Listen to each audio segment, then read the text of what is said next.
मोह से लालसा बढ़ती है। सूफी संत उमर बगदाद में रहते थे। उनकी ख्याति से प्रभावित होकर बड़ी संख्या में लोग उनके पास आते थे। वे सभी से प्रेमपूर्वक मिलते और प्रसन्न व संतुष्ट करते।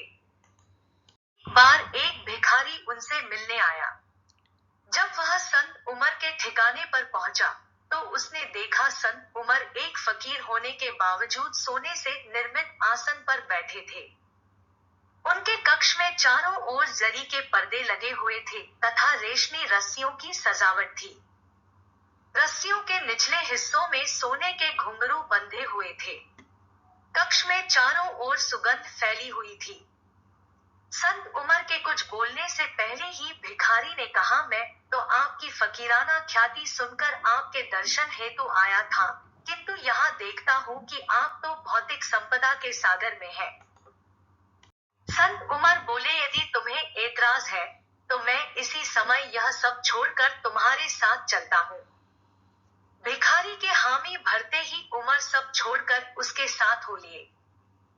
दोनों पैदल कुछ ही मील चले होंगे कि भिखारी ने कहा, मैं आपके ठिकाने पर अपना कटोरा भूल आया हूँ, उसे लेने के लिए वापस जाना होगा। तब संत उमर बोले, मैं तुम्हारे कहने पर अपनी संपत्ति को पल भर में ठोकर मारकर आ गया, किंतु तुम मामूली से कटोरे का मोह नहीं छोड़ सके। जब तक मन में मोह है, सत्य की प्राप्ति कठिन है।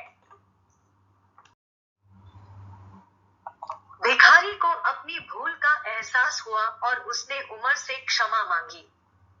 सार यह है कि धन संपत्ति से कभी मोह न करें। जितना अधिक आप धन संपत्ति से मोह करेंगे, उतना ही आपका लालच बढ़ेगा और लालच आपको गलत रास्ते पर ले जाएगा। मोह करना है तो ईश्वर से करें। ईश्वर से मोह ही सभी दुखों से मुक्ति का मार्ग है।